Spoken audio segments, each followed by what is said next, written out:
Hi everyone, it's Augustus, and today's guide will be on Lynx, the current and new Quantum Abundance character, because we finally needed another healer for those free-to-play players out there. We get another Abundance character, finally. But yeah, we're gonna do a quick guide about her and go over her traces, her abilities, her team comps, and obviously her relic sets, her Lightcones, her Eidolons, so stay tuned for that. So let's start off with her traces right off the bat. Let's talk about her Ascension abilities. Our first Ascension ability at Ascension 2 is Advanced Surveying. After a target with survival response is hit, Lynx regenerates 2 energy immediately. And then our second Ascension ability at Ascension 4 increases the chance to resist crowd control debuffs by 35%. And my Lynx isn't fully leveled up because I don't have enough talent books to level her up fully. So there's that. But Ascension level 6 extend survival in the extreme extends the duration of the continuous healing effect granted by talent for 1 turn. And I do want to quickly mention that basically the little mini stats that are here, such as like the HP, the defense, and just HP boost in general, as well as the effect res boost, if you add them all up, all of them, the HP is 28%, defense is 22.5%, and effect res is 10%. And let's quickly go over her abilities. So basically, her basic attack is a single target that deals quantum damage. That's basically what you need to know about it. Her skill applies survival response to a single target ally and increases their max HP by a portion of Lynx's. Currently, I have it at level 6, so it's 6.2% of Lynx's max HP plus 155. If the target ally is a character on the path of destruction and preservation, there is a chance of them being attacked by enemies will greatly increase. So basically, it is kind of like a built-in taunt, you can say. Survival response lasts for 2 turns, and it restores the target's HP by 10.4% of Lynx's max HP plus 248 at level 6. Which I still think is pretty fine, which is mostly for support characters, and I feel like for 5-star characters in general as well. I typically leave them at near level 5 or level 6 on their most important like abilities in general. Let's go off with her talent, Outdoor Survival Experience Restore, basically. When using Lynx's skill or ultimate applies continuous healing to the target ally for 2 turns, restoring the target ally's HP by an amount equal to 30% of Lynx's max HP plus 67 at the start of their turn. If the target has survival response, the continuous healing effect additionally restores HP by an amount equal to 3.7% of Lynx's max HP plus 84. That is at rank 5. And then her ultimate, Snowfield's First Aid, dispels 1 debuff from all allies and immediately restores their respective HP by an amount equal to 11.7% of Lynx's max HP plus 279 at rank 6. Quickly cover her technique, Chocolate Energy Bar. After Lynx uses her technique at the start of the next battle, all allies are granted her talent's continuous healing effect lasting for 2 turns. Great overall. Basically, I want to mention for leveling up priority, you probably want to level up her skill and her ultimate and her talent probably before her basic attack, like at all. I would say just don't invest anything on the basic attack. But you can have it at equal amounts depending on what you think you'll be using her as most. As probably skill and ultimate probably should be around level 6 as well. I would say leveling up the talent to an equal amount as well. And you can continue leveling them up as you get more materials from them to level up from the Buds of Abundance drops. But it's fine to leave them at level 5 and 6. Typically 6, but it'll be fine. I'm going to cover the Eidolons for those that will just get lucky and randomly get multiples of her in the banner for Fu Xuan. Fu Xuan. I'm assuming I mispronounced it, but I will have to do a guide on her later as well. So stay tuned for that as well. At Eidolon 1, Morning of Snow Hike, when healing allies was HP equal to 2 or lower than 50%, Lynx's outgoing healing increases by 20%. This effect also works on continuous healing. So overall, a good Eidolon for her to get. At Eidolon 2, Noon of Portable Furnace, a target with survival response can resist debuff application for 1 time. This is just good for characters in general that are most likely to get targeted, such as preservation characters and destruction characters as well. And occasional harmony units when they get targeted by enemies.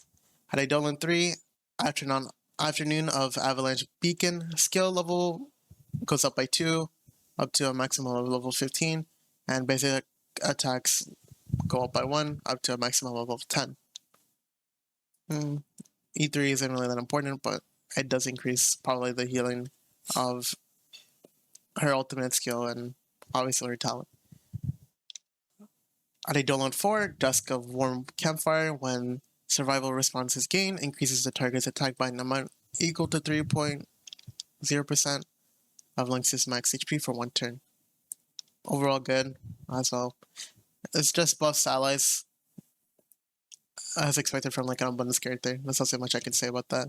At Eidolon 5, Knight of the Aurora T, ultimate goes up by 2 levels up to a maximum of level 15, and her talent goes up by 2 up to a maximum of 15 as well. This one is preferable to get E5 because it not only like increases the healing for both her ultimate and her talent. It's just overall good healing. And then at E3, it allowed for more skill usage to be increased healing as well. At Eidolon 6, Dawn of Explorer's chart additionally boosts the max HP, increasing effective survival response by an amount equal to 6% of Lynx's max HP and increases effect res by 30%. This is overall good, and I'll go into this a bit later for her planner sets. But overall, her E6 is fine, and it's actually really beneficial for your teams by increasing the healing. This is currently the set I've been running on Lynx. I am running 4-piece Passerby of Wandering Cloud, which at 2 pieces increases outgoing healing by 10%. At 4 pieces, at the start of the battle, it immediately regenerates 1 skill point. But I do want to mention, you can also run 4-piece Messenger, such as Tingyun can run, which is basically increasing the speed by 6%, and when the wearer uses their ultimate on an ally, speed for all allies increases by 12% for 1 turn, and the effect can't be stacked at all. So you can obviously run 4-piece sets for these, for both of them, but I do want to mention you could run 2-piece sets for like 2 other ones as well. So basically you run 2-piece like Messenger or the Passerby that I just showed you, but you can also run possible 2-piece Longevinous, which I currently haven't played, which increases the max HP by 12% if you don't have that many good pieces for a specific set, and you don't have that good substats or main stats in general. You can run a 2-piece of this, as well as Passerby, or you can run Passerby with a 2-piece Messenger for the increased speed. That's all up to you. But I do recommend the 4-piece Passerby just for the increased outgoing healing in general. And you get an extra skill point. What else is there to love, man? For stats, obviously, for the headpiece, you can't really change it. The main will always be HP. Yeah, I'll go over subsets at the end of this, but I will talk about the main stats first. So for HP, obviously for the head, it will be the same.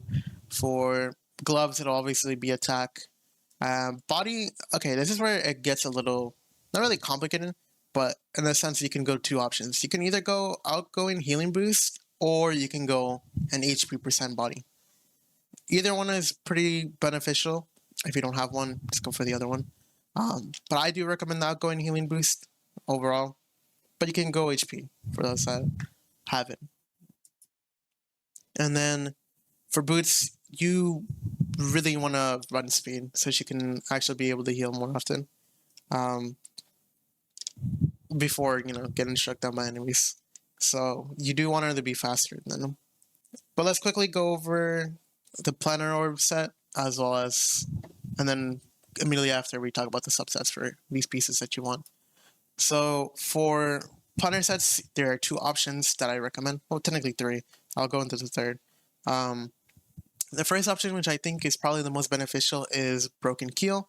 had 2-piece bonus, which increases the wearer's effect res by 10%. When the wearer's effect res is at 30% or higher, all allies crit damage increases by 10%. Overall, I think this buff is really helpful, and I feel like that it is pretty viable to get effect res on her, so she doesn't get stunned, frozen, or basically get affected by debuffs. Overall, it's pretty simple, but it is difficult to get effect res. That is understandable on pieces. But you get 10% effect res right off the bat if you level up the miner's stat traces from her overall traces. So you can, it is possible to get that 30%. And who doesn't love extra crit damage on your carries? The second set is Fleetless. Obviously, you're not going to run an ice damage boost one. I just have one of those right now. You probably are going to want, on the orb, you want HP percent. I forgot to mention that. You don't want any quantum damage because, you know, she's not going to be doing damage as a DPS. She is just overall there for healing. So you want an HP percent one. I forgot to mention that. But for the set, you want the 2-piece bonus, which is increasing the wearer's max HP by 12%. And when the wearer's speed reaches 120 or higher, all allies' attack increases by 8%. So this is a good second option if you just want to put stack more HP onto her to do more healing. But I still recommend the Broken Keel over this. The other set that I did want to mention is Sprightly Vonwak. Hopefully I pronounced that properly. This 2-piece is obviously kind of useful and kind of not, but it increases the wearer's energy regeneration rate by 5%. When the wearer's speed reaches 120 or higher, the wearer's action is advanced forward by 40% immediately upon entering battle. This set is more preferably if you are low with energy regeneration rate, which for rope you want to go energy regeneration rate anyway. But if you don't have it, you can go HP. And if you don't have good pieces, you can just go this set in case. But this is preferably the third option if you don't have any of the other ones. But let's get into rope. Like I mentioned, you need energy regeneration rate. No matter what piece of the rope, or any of the 3 sets that I mentioned, you will want to go this stat for the main stat. And then to quickly sum up what substats you will need HP, speed, effect res typically for protection, as well as to trigger the Broken Keel buff if you are running that set. And you can obviously go for defense as well as a substat. Onto Lightcones, obviously the most preferable one for 5-star options is Bailu's, because that is technically the only one besides Luoch's, I believe. But this increases the wearer's max HP by 18% at level 60 when the wearer, and outgoing healing by 12%. When the wearer heals allies, record the amount of outgoing healing. When an ally launches an attack, a random attacked enemy takes additional damage equal to 36% of the recorded outgoing healing value. This type of this damage is the same type as the wearer's. This additional damage is not affected by other buffs and can only occur one time per turn. So basically, overall, that is probably her best Lightcone, which I currently have on her. I got it off of Natasha because the new free-to-play option is just better. What can I say? If you get lucky and getting her, I do recommend it. And if you get unlucky on pulling for Lightcones and you get Bailu's, I do suggest using that one instead. This is what it'll look like at level 80, superimpose 5, if you get really that unlucky. There are quite a lot of 4-star options that I feel. And then Luoch's Lightcone, I don't think will be that good for Lynx in general because it increases the wearer's attack. So it isn't really... It might be good for the regeneration, the energy regeneration rate, but besides that, I don't recommend it because you're not increasing the HP from it, and it's mostly for attack percent, since that's what he was relying on for healing scaling. Post-op Conversation is a good 4-star option. It increases the wearer's energy regeneration rate by 16%, and increases outgoing healing when they use their ultimate by 24%. This is preferably Natasha's Lightcone. I do recommend it as a 4-star option, but you can take a look for yourselves if you guys want to on doing it. Shared Feeling is also a good option. Cure and Repair basically increases the warrior's outgoing healing by 20% when you're using a skill, and regenerates 4 energy for all allies. This is just overall good in general as well. There are typically a lot of options that I do recommend. This is what it is. Add Superimpose 5, it heals by 20% and regenerates 4 energy. Quid Pro Quo is easily refinable or superimposable, sorry, because it is in the Forgotten Hall shop. So easily purchasable as long as you do the Forgotten Hall occasionally. The start of the warrior's turn regenerates 16 energy for a randomly chosen ally, excluding the warrior whose current energy is lower than 50%. This is like a good option for free to play, but I do recommend probably the other Lightcones such as Post-Op and Shared Feeling. There is also a Lightcone for the Battle Pass, but I don't recommend it at all, which is Warm Shortens Cold Nights, increases the warrior's max HP by 16% at level 1 when using basic attack or skill. Restores all allies' HP by an amount equal to 2. I was going to say 2.0, but it's just 2% of the respective max HP. I preferably wouldn't recommend this, like especially if you're spending on the Battle Pass. There are probably better options on the Battle Pass to go for instead of this one. So I wouldn't say waste your money on this at all. But if you already chose this one prior, go ahead and put it on her, because it does increase her max HP, and it does restore HP to allies when using their basic tech or skill. You can obviously use it, but would I spend on the Battle Pass for this? No, there are better options. And then for those that are wondering, or I guess unfortunately are using 3-star Lightcones when you're starting off, multiplication is probably your best option. After the warrior uses their basic attack, the next action will be advanced warrior by 20% because you'll be able to heal more often, and you are basic attacking typically if you aren't using the skill. Find Fruit just basically regenerates energy. That isn't really too useful.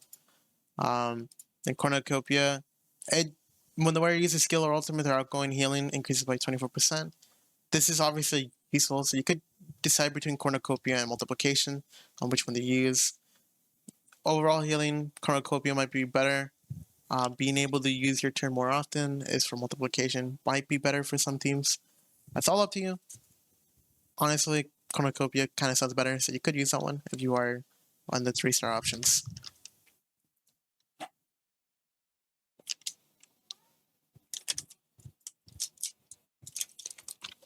Okay. Before I get into team comps, I do want to mention for those that are like auto battlers, well, I preferably just like point and click and doing it myself. But for those that are auto battling, she's basically works the same as the other abundance healers and they will heal units basically when they reach a certain like amount of HP. So basically, I want to sum it up and say, when your team is at death's door, basically, they're about to die, they will finally decide to use their skill and heal, or their ultimate. So keep that in mind. Cover the teams real quickly. So for team options, obviously you want to have like a destruction unit or preservation character involved in these teams, since it will basically rely on her skill, which will cause them to have like a taunt on them whenever you heal them for at least 2 turns.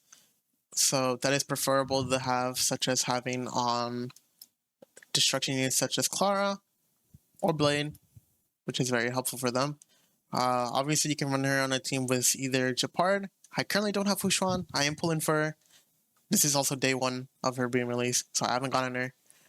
But you can also put it on her. Basically, you want to use teams that are able to get focused a bit more. Most favorably will be like Mono Quantum.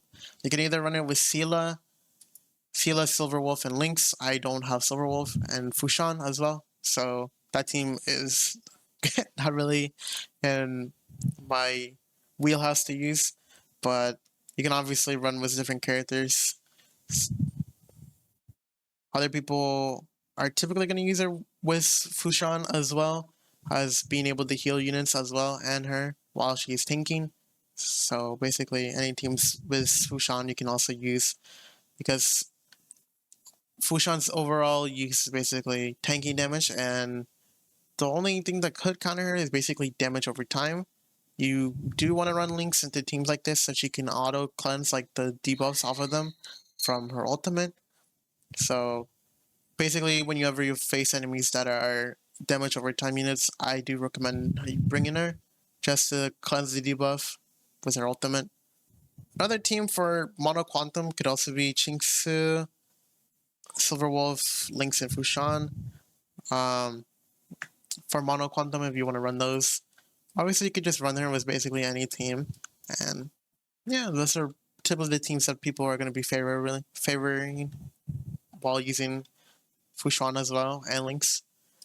So that will be all for my video on Lynx. I hope you guys enjoyed the video, and if you did, and also like Lynx, make sure to subscribe and leave a like to support the video, and I hope you all have an amazing day. Peace.